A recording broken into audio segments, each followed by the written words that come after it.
Ghosting Ghouls, Warlock Boo here. Today, we'll be reviewing Donky Kong Tropical Freeze for the Switch.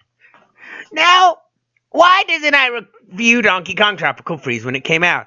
I never got around to it, okay? 2 games came out within the 2-week time period, and I had to pick, so I picked Zelda. I like Zelda. So now I'm reviewing Donkey Kong. Now, Donkey Kong Tropical Freeze is the latest installment of the Donkey Kong Country franchise. Originally coming out for the Wii U, this is a remake or a definitive edition, I guess, for the Switch. Now, the game itself is almost exactly the same as the Wii U, with the addition of Funky Kong. Funky Kong being an easy mode. Now, the game itself's play is fairly standard for a platformer. You move along through a sideways crawl, jumping on enemies, dodging hazards, and going through the thing and jumping on platforms. I mean, it's in the name, platform. But the big difference is there's different abilities you have, different things, such as Donkey Kong can slam the ground, you can pull out things and find secrets, pick up barrels and throw them, throw enemies you knock down to really find secret items, secret hidden treasures, things like that. There's also 3 other characters that Donkey Kong can combine with to gain new abilities. There is Diddy Kong, who gives him a jetpack ability when he's with him. Dixie Kong, who uses her hair as a helicopter and can get a little boost up in the air. And then Cranky Kong, who I admit is my favorite one to have with me, who gets a pogo stick and can jump on spikes. And you just got to time when you're hitting his ability. And you can do it infinitely if you want to. There's the Funky Kong. Now, Funky Kong, unlike the others, doesn't combine with Donkey Kong to give him his ability. He's a specialized easy play mode. He gets the ability of walking on spikes, he gets unlimited breath, he gets a hover ability, he does a double, triple jump, 5 hearts. He is easy mode in this game. And he is a very easy character, overpowered to play as, but still doesn't make the game so easy it's silly. Because if you get too used to hovering, you may accidentally do it too long and fall to your death. You may think, oh, I can go through that, but end up misjudging it. You really got to be on your toes more with Funky Kong, even though he is easier. Now, this game is hard! It is freaking hard! I can't beat the World 2 boss! That's why I haven't reviewed this yet! It's freaking hard! This game is hard! I get so mad at it! Because it's hard! Alright. I'm coming down now. I've never been a huge fan of the Donkey Kong series. I mean, I have ones I like. I've played them. I have fun with them. They're not my favorite. But my wife, on the other hand, Purry, she loves the Donkey Kong Country series. They're her favorite set of games. She has the best memories, especially with Donkey Kong Country 2. So it was more of a birthday present for her why I bought it. Now, she, on the other hand, loves it. She does not mind the hardness. She does not mind the difficulty. She's barely getting through it, but she's doing it and having fun. Seeing her have fun has made me have a lot of fun with it. There is multiplayer. One character, controls Donkey Kong. The other character controls either Diddy, Cranky, or Dixie. And they control pretty much like Donkey Kong, and they can jump on his back to help him fly up higher and do some extra attacks while he walks around, such as Diddy Kong gets his little pistol can shoot, and the other 2 get little things they can throw and stuff. Level designs on this are gorgeous. There is this beautiful 2D, 3D thing that you can sometimes end up getting thrown into the background, and then it'll go over there and you control it. It's just so cool. You can break through things. So many set pieces are interactive or block your view for that minute.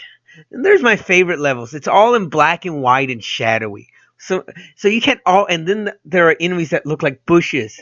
But because it's black and white, you can't really tell if they're the enemy or not. So you're really on guard when you're doing things. Will come out that you could normally see in color, but because it's not colored, you can't. I just like the way it feels. It feels like a silent film playing in front of you.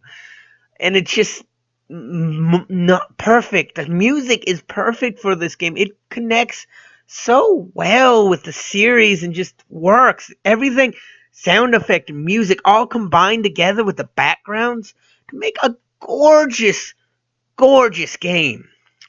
The story is some kind of Viking clan led by a polar bear is taking over the island because it's the enemy of the week, basically. No more King K. Rool, I guess. But they take over the island and you got to fight them off. Most of your enemies are penguins, but you get some owls, you got seals and fish and things like that, and weird bush creatures. It's not all enemies will die in one hit. You got some that'll hit 3, or some you got to use a special thing to hit. And you really got to be smart with this. Time jumps just right. Aim just right.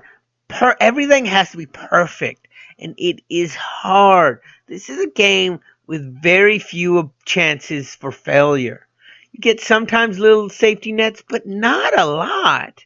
This is also a game with a lot of collectibles, a lot of secrets and hidden levels that you can unlock. You'll be going back for hours to find these hidden things and unlock them and be able to find them. It's a game with a lot of replay value, and it has that for it. Me, myself, it is not fully my cup of tea. I'm going to play it. I'm going to try and beat it. It's a game I have. I'm not going to just give it up.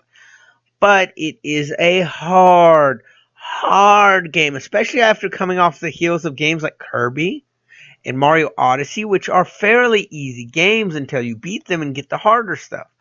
This is a freaking difficult game. I do want to warn you of that. It is incredibly difficult. What do I rate it? Me personally, I would rate it a 6.5. But that's my personal rating. As someone that's seen how other people think of it and what they think, I can't just let my own, I'm trying not to let my own feel of, oh, I don't like this game that much. I'm trying to look at the broader picture. Well, they did do right in it. They did do this. Like, I may not be as good at Splatoon and like it, but I know what they did right. So I would rate that an 8. This game, I'm going to do similarly. It's an 8.5. Why so high if I'm not a huge fan of it? Just because I'm not a huge fan of it doesn't mean I can't appreciate what they did and see how they did it right and see how it works properly. The gorgeous levels, the design, the hardness of this game is an instant draw for a lot of fans. But I do see some problems with new people coming in. It is a hard game. And this is a game I'm betting a lot of parents are going to pick up around Christmas for their kids. It has that child look to it, and they're not going to realize how hard it is. But I do give it an 8.5. It is a solid game. Great in all the ways if you like these kind of games. My wife does, and she has hours of fun on this. Me, I have a shorter attention span, and I go, ooh, a fly! So, yeah, there's that. But, but still. But yes, an 8.5, and look, not anything. Look at it for the backgrounds and the way they put this game together. It's gorgeous. Now, next week, I should be able to review Mario Tennis Aces. I'm picking it up Friday. I pre-ordered it. No, Nintendo never sends me a review copy. I want a review copy one day. I'm a Nintendo character. I think I need a review copy. But I won't get one. I'm not big enough yet. But if you like this review, hit that subscribe button. I do them at least every so often. And I try and review things and mix it up. Not just video games. I review cartoons and I review comic books and some board games if I feel like it. But I try and do them once a week. Rest of the week I got some nice mixed in content. Some horror story narrations. Some extra reviews. Some just of my opinions on different things. Stuff like that. Things that you guys probably really will enjoy. But until then, this has been Warlock Boo! Hoping to be spooking y'all later. Bye.